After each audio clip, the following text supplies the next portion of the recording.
Welcome to the very first episode of The Fire and the Phoenix, a new series on Empress Kupona, Your Healing Voice. This series is about transformation, about what happens when life burns us down to the ashes and we find the courage to rise again. In each episode, you'll hear stories from voices who have walked through fire, the fire of loss, of abuse, of identity, of silence, and they emerged with a new kind of strength, a strength born from truth. Today, we begin with Asha. Asha's story is one of pain, awakening, and the quiet power of reclaiming her voice after years of emotional and narcissistic abuse. As you listen, I invite you to hold space for her story and maybe even for your own. This is The Fire and the Phoenix. I'm your host, Mandy, and together we rise. So, Asha, I want to thank you very much for being here. Can you maybe share a little bit about yourself and kind of what led you to want to share your story on Empress Kupona? Thanks so much for having me here today. Again, I'm Asha, which actually means life or hope, depending on translation. If you want to know a bit more about me, I grew up in Airdrie, Alberta, which used to just be a really small town.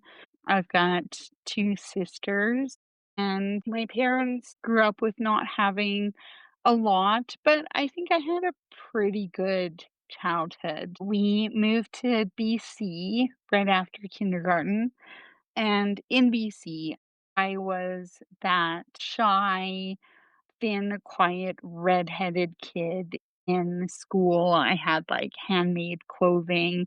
Now, don't get me wrong, I really appreciate my mom for it now, but back then that wasn't very cool. I had health problems and stuff like that, and I was teased a lot. And I never really had a lot of friends growing up there. And then nearing the end of grade 7, we made another big move back here to Alberta, and we moved to this town of Okotoks, which is just south of Calgary. And here I thought maybe things would be a little bit different. I was still super shy, not quite as thin anymore because puberty hit. Yeah, um, happens to us all. Exactly. I really wish I could have been one of the popular girls, but that never happened. I did meet this really fantastic small group of friends, and I am still friends with a few of them to this day, which I feel really blessed about. Yeah, that's very. I know, right? Right? Mhm. I never did sadly date in high school at all. I liked a bunch of guys, but nothing ever transpired with anyone. I never even got my first kiss until after I turned 18. And honestly, I was only ever in those relationships that weren't even relationships. They were the type that were what would you call them? Like the friends with benefits, Yeah. and that was like me wanting to be much more than just friends and the guys wanting just the benefits. Yeah. So, not very healthy and definitely not very good for my self-esteem. For sure. And then I met someone, and we're gonna call him Mr. X. Mm. And I came on here to tell you about my story of my relationship with Mr. X and how I very silently navigated through the pain, abuse, and a complete lack of self worth until I found my voice. Well, I'm really glad to be able to hear the story and share the story. I'm sure really helpful to a lot of people. I do know a little bit about your story, so I want to ask this question because I think we use this term a little loosely nowadays in society. And I want to know, especially for those that are very unfamiliar with this term, how would you describe narcissistic abuse from your lived experience? Well, you're totally right. A lot of people throw around the term narcissist. Like a lot of Mhm. people. I've told quite a few people that I've suffered and still suffer narcissistic abuse. And that's, by the way, because it doesn't just go away when you leave someone. But a lot of people have gotten really, really upset with me and they say, how dare you use that term on Mr. X? He hasn't been clinically diagnosed with Mm, the disorder. He doesn't have a doctor's note, so you can't say that. Now, right. please understand that I take the medical profession very seriously because of the hand that I've been dealt. And I deal with a lot of medical issues myself. However, I know what I watched my kids live with for 17 years. Time. So I know what I was dealing with. But we're going to go the Google definition because everybody trusts Google, right? Google everything. That's right. According to Google, narcissistic abuse refers to manipulative and emotionally damaging tactics used by individuals with narcissistic personality disorder or other narcissistic traits to Uh-huh. control and exploit others for their own benefit. It involves a cycle of idealization, praising the victim, and devaluation, criticizing and undermining them, using gaslighting to create confusion and fostering isolation. The goal is to create a constant sense of superiority and receive the admiration they crave, often resulting in significant emotional distress and confusion for the victim. I really want to point something out that somebody does not require diagnosis of their partner to realize that they're suffering from narcissistic abuse because, let's face it, this should really hit home because go in the vehicle, go with me down to the doctor's office and see a doctor because I was sure that he had narcissistic personality disorder. Do you honestly think, can you tell me that he would have gotten in that vehicle and said, yes, I should go get checked out for that? Yeah. Something tells me that would never happen. Never. Precisely. So, how many were victims of narcissistic abuse do you think can coax their partner into a doctor's office to go and get that diagnosis? Well, I think the percentage would be 0% that would actually be able to find someone to go. And if they end up Now, going, they probably manipulate the situation. a victim trying to get their partner to go, the Hmm. likelihood, not right. So that wouldn't have turned out very well for me. Anyways, that's my little Yep. spiel on that. But I had no idea what I was dealing with for years. I actually thought my life, I thought the control normal. I thought that the name calling was normal. I thought that the lack of intimacy was completely normal. I thought that never being allowed to ask for things was normal. I thought this was just normal in marriage. I thought that I was just trying to be a good wife.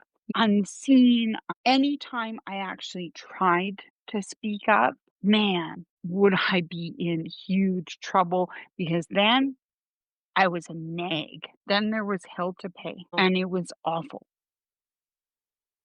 And I find anything that's mental abuse, what just happens gradually. And like you said, you have no idea what's actually happening and you think it's normal. And I know a lot of people have felt this way. I mean, talking about that, like when you look back, what were some of the first signs that you noticed of this manipulation or manipulation of emotional harm in your marriage?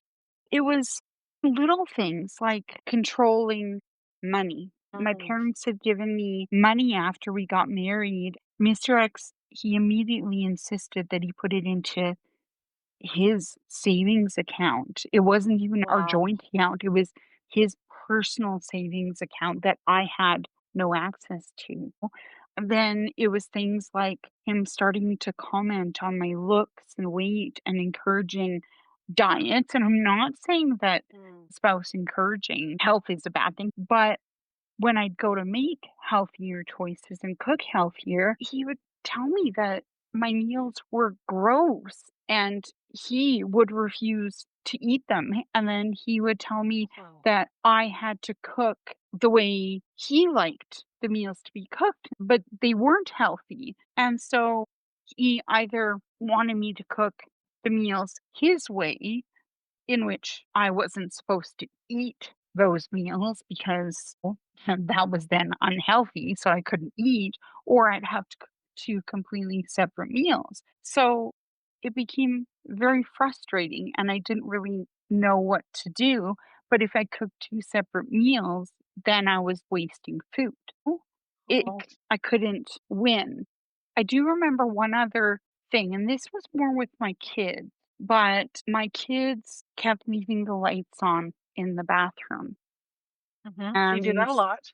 Well, most kids do that a lot, but instead of just continuing to tell them to please shut off the lights, he would loosen a bulb one at a time so that the bathroom would get dimmer. And I started noticing because he would also do it in our ensuite. And mhm. I kept noticing that the bathroom light was getting dimmer, but of course I was too short to reach the bulbs. And I was like, man, why are our bulbs all burning out? And I kept asking Mr. X to change the lighting. And at one point in our main bathroom, the kids went to turn on the light one day and there was no light. And I was like, what? Why isn't this working? When Mr. X came home, I said, can you please go change the bulbs? And he said, no. I said, Wow. well, why won't you change the bulbs? He said, the kids keep leaving the lights on. I have loosened them all until they learn to shut the lights off. Then they don't get any light in the bathroom. And I said, kids need light in the bathroom. They have to have light. They have to close the bathroom door. Please go put the lights back on. I said, that's cruel. And he didn't care.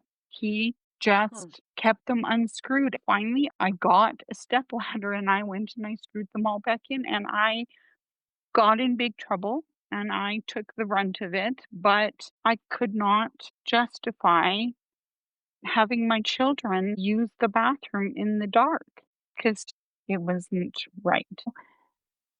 Things like that depressed me. I stayed at home so often. My house ended up being a mess. That was another thing. I had no energy to do anything. All of this took a toll on my health. I really never got out very much. At one point, Mr. X even told me, he said, why don't you go and why don't you get out of the house? I thought, oh, Mr. X is being so nice and telling me to get out of the house. So I thought, I'm going to take advantage of this. One day, I called up a friend and I said, Mr. X said I could go out for the afternoon. So, do you want to come pick me up? We'll head out for the afternoon. And I know the house is still messy, but I just need to get out of the house. So, we did. We did a bit of window shopping. I didn't really spend much money, but I think I went and bought a Slurpee or something. It was so nice to get out of the house. But when I got home, he was furious. Really? He scolded me and yelled at me. He questioned why I went out without making sure that everything was in order in the house first.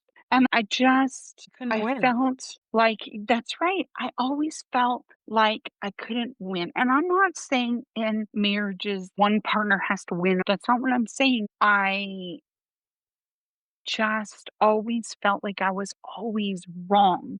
I was always Mm. in the wrong. And nothing I did could ever satisfy.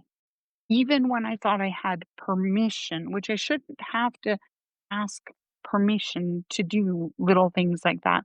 But even when I thought that I had permission, I never really did. I would be in trouble. Living life that way, it's not fun. No, that kind of stuff does not sound like a functioning marriage, that's for sure. There's a lot of emotional control. During this, was there a moment when you realized that the relationship was actually abusive, or was it a gradual awakening for you? I think it was definitely more gradual. It seemed to happen the more I started paying attention to other relationships in my life and asking more questions. I remember talking to this one friend of mine about her sex life, Yeah. and she told me how amazing it was. Without going into any graphic details here on this podcast, she described all these things that I didn't even know existed. I didn't know that couples were even capable of doing these things. At the time, I had already been married at least 10, 12 years. And I didn't even know that women were capable of experiencing things that she was talking about. I had so many questions to Mr. Wow. X about them. He did not want to talk about any of it. He was not comfortable, and he kept telling me that he didn't really like any of that stuff. In my head, I'm thinking, how do you not like any of this stuff? Because everything this friend is describing sounds like everything everybody else loves to do. I was so disappointed because I really wanted to spruce up our sex life. I thought maybe then he would love me more. Maybe then he'd want me more if I performed better, Yep. right? If I did something right. Feel like you have to justify it and you have to fix it and that it's your fault in a way because that's how they make you feel. That's right. I always felt that if I could just do something better, Yeah. then he would love me more. But it was never the case. Interestingly enough, other men would compliment me. Other men would chat with me. They'd have lengthy conversations with me. And we'd talk about life. They'd ask me all sorts of questions about myself and the kids. We'd have these real, genuine conversations. I'm not talking flirting, but they were just these good men. You know what I mean? These Oh, were, real men. that's right. And they just, they were nice. I wanted to talk with Mr. X. I wanted him to communicate with me. There was even one day after work, he was playing on his phone in the room, which happened pretty much every day. I went in and I began telling him about my day and the kids. I was just trying to have a conversation with my own husband. He looked up from his phone and he got angry with me and he said that I talked too much. He said when he got home, he just wanted to sit, play his game, and he didn't want to hear me go blah, blah, blah, blah, blah. I started to tear up. He was like, don't get all weepy on me. He looked at me and said, go out, get a pad of paper, write down in point form what you want to say to me, and I will give you 5 minutes of my time. I'll respond to you, anything that I need to respond, and then I can go back to my gaming. Don't waste your time crying. Wow. That's harsh. After that moment, I stopped crying around him because Mm. my emotions were useless around him. He never did like me crying. It just made me realize that my emotions didn't matter to him. So at that point, I held everything in. Second of all, I stopped communicating. I didn't want to talk anymore. What was the Oh, point? yeah. It's in moments like these, and there were hundreds more that happened on a daily basis. Each small moment that made me realize that something wasn't right. It definitely was a gradual awakening for me. These are all just little pieces of what happened throughout your 17 years. But this bit that you've told us, what you've just said is horrible and it's hurtful and it's so unloving. What type of coping strategies did you use just to survive this daily life in that really hostile environment. I'm pretty sure I experienced a lot of depression, although I wouldn't Yeah. have recognized any of it at the time. I watched a lot of TV and movies to keep my mind off of everyday life. I remember sitting there just day after day and just putting something on to numb my mind. Mhm. I remember having such a hard time falling asleep at night that I had to read Archie comics. I needed them to calm my anxiety. And I don't know why it was Archie comics, but there was something about them that I had to have several of them. Sometimes I'd leave my bedside lamp on all night if Mr. X was away for work. He'd never let me leave it on when he was home, but if he was away for work, I would leave that lamp on all night. And to be honest, I actually still do. When I'm by myself, it's just something that I just have kept doing. I ate. I used food without a doubt. And I know that's a very common one for a lot of people. I Yes. used food. But then for about 2 years, I also purged my food. Uh, That is a different story for another time. I also started vaping because I had received a grim diagnosis at one point in our marriage. I had done some research and found that nicotine was helpful with my diagnosis. And so this was a good choice for me at the time. I think now, looking back on it, I think I really needed it for that mental relief. But when I started, then Mr. X started. That kind of took away some of the joys. I was never really a big fan of alcohol. Mr. X, when he drank, I hated what it did to him. So that honestly mhm. kept me away from alcohol, which was a good thing. I tried use of marijuana, like it was suggested by a health practitioner, but I found it really didn't do all that for me. So that didn't really help either. Honestly, I'd say as much as anybody wants to cope, you can't cope in that type of environment. Coping doesn't exist. It's true because you are constantly in it every day. It's like starting over from scratch every single day, which is hard. You struggled to cope. You tried to cope. All this stuff came up gradually after 17 years. What finally gave you the strength or maybe the opportunity to leave this relationship? Huh. I remember like it was yesterday.